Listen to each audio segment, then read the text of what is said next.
Deobandi professor نے لکھی ہے، اللہ اجر دے، کچھ لوگ اٹھ کھڑے ہوئے، وہ جو آندھی تھی نا بدتمیزی کی کہ ہر جگہ بس یزید رحمۃ اللہ علیہ، امام حسین باغی چھٹتی جا رہے. ابید حدیثوں میں سے بھی حافظ عبداللہ شیخوپوری فوت ہوئے ہیں، بہت زبردست تقریر کر کے فوت ہوئے ہیں. قبلہ درست کرو حدیث، اہل حدیثوں کدھر چلے گئے تم؟ مولانا ضیاء اللہ قادری صاحب بھی ایسا کر رہے ہیں، وہ شاہ صاحب. تو یہ پروفیسر صاحب نے انہوں نے لکھی، بہت عمدہ کتاب لکھی، اور انہوں نے بتایا کہ میں جب محفلوں میں بیٹھتا ہوں دیوبندی مولویوں، کیا باتیں میں نے سنی، جل گیا میرا سینہ. مولانا احمد علی صاحب رحمۃ اللہ علیہ کے بھی شاگرد نے، بہت عمدہ کتاب ہے امام حسین رضی اللہ کربلا. اور دوسری شاہ ولی اللہ رحمۃ اللہ علیہ کی یہ تفسیر پر الفوز الکبیر، یہ بھی ہر شخص لے، کیونکہ قرآن کو سمجھنے کی گر ہے نا، اس چھوٹی سی کتاب میں شاہ صاحب نے وہ بیان کر دیے. قرآن کی کنجی ہاتھ میں آ جاتی ہے، وہ گر سمجھ جاتے ہیں، آپ عالم سے بڑے عالم بن جاتے ہیں. الفوز الکبیر فی اصول التفسیر، انسان اور شیطان. دیگر اور کتب جن کے نام آپ نے لکھ کر دیے تھے وہ بھی آگے مولوی فقیر اللہ کے پاس مل سکتی. اچھا، بچی کے بارے میں ہو گیا، یہ دعا کا بھی ہو گیا. یہ کیا؟ حضور نے فرمایا صلی اللہ علیہ وآلہ وسلم، جو مجھے سفر کے مہینے کے ختم ہونے کا پیغام دے تو میں اس کو جنت کی بشارت دیتا ہوں. یہ دیکھ لیں، ایک ساتھی نے بھیجا، اب دین میں کیسی ملاوٹ ہوگی. میں چیختا ہوں کہ جو علامہ البانی کہتے ہیں ہمارا مسئلہ وہی ہے، اب نہ جہاد کریں، نہ لوگوں کو ماریں، نہ کوئی اور باتیں کریں، صرف اپنا علم پاک کریں. ایسے ہی اکیڈمیاں بنیں، تفسیروں کو پاک کریں، حدیثوں کو پاک کریں. جو ملاوٹ ہوگی، اگر ہم قرآن کی تفسیر کسی کو دیتے ہیں وہ کہتا توبہ توبہ، اس میں تو نبیوں کے بارے میں یہ لکھا. واقعی ایسی کچھ خدمت بھی دینی کی، کوئی برباد بھی کیا.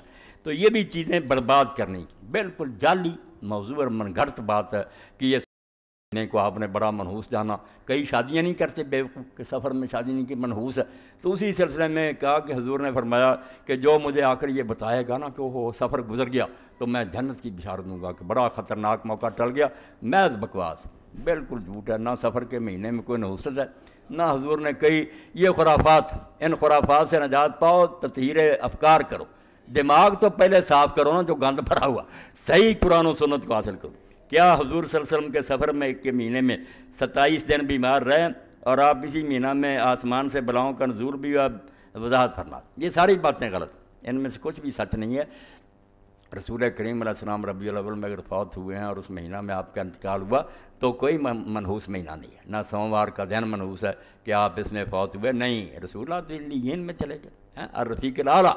حضور نے تو آخر وقت کہا کہ میں اس کے پاس جا رہا ہوں جو سب سے اچھا دوست، اللہ کے پاس چلے گئے. آپ کا کیا بگڑا؟ یہ دنیا فانی چھوڑی اور اللہ کی بارگاہ میں چلے گئے. ایسا مقام آپ نے. اس لیے مومن کے لیے موت کوئی نہیں، مومن کے لیے تحفہ. وہ جب جاتا دنیا کوئی صدمے کی بات، وہ تو اللہ کے پاس چلا جاتا. ساری یہ باتیں جھوٹی. یہ کیا؟ اب بٹ صاحب نے یہ دیا، یہ 2 اپریل کے بارے میں. 2 اپریل بروز ہفتہ، بد امنی، بے روزگاری اور حکومت کے لادینی نظریے کے خلاف شٹر ڈاؤن، پہیہ جام ہڑتال.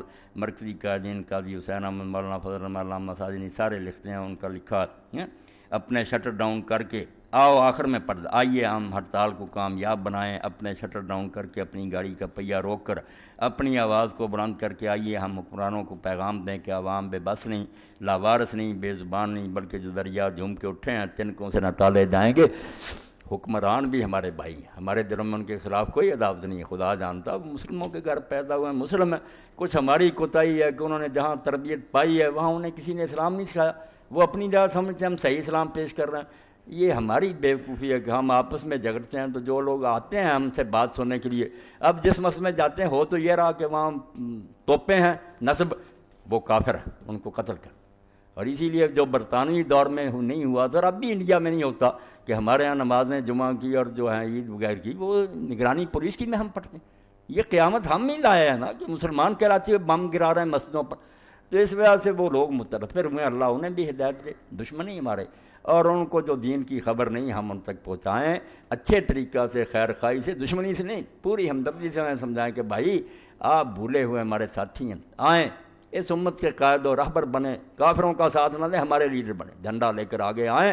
آپ خود اسلام کے لیے آگے ہوں گے، ہمارا جان مال سب کچھ آپ کے لیے، ہم مر جائیں گے کٹ جائیں گے بشرطے کہ آپ دین کے لیے آئیں. اور اگر دین کو نقصان پہنچائیں گے تو ہم تو چیختے رہیں گے کہ آپ مسلمان ہو کر گاڑی کو غلط ڈرائیو کر رہے ہیں، آپ اس کو دشمنی سمجھیں تو آپ کی نادانی. ورنہ ہم پوری خیر خواہی سے کہہ رہے ہیں کہ آپ جس غرض کے لیے یہ ملک بنا ادھر اس کو لے کر چلیں، پھر انشاءاللہ اللہ کی برکتیں ہمارے ساتھ ہوں گی. اللہم صلی علی محمد وعلی آل محمد وبارک وسلم اللہم اغفر للمؤمنین والمؤمنات والمسلمین والمسلمات الاحیاء منهم والاموات اللہم انصر الاسلام والمسلمین واخذل الکفرۃ والمشرکین ربنا افرغ علینا صبرا وثبت اقدامنا وانصرنا علی القوم الکافرین ان اللہ یامر بالعدل والاحسان وایتاء ذی القربى وینہی عن الفحشاء والمنکر والبغی یعظکم لعلکم تذکرون۔ مدد بچی بھی زبردستی حکومت پر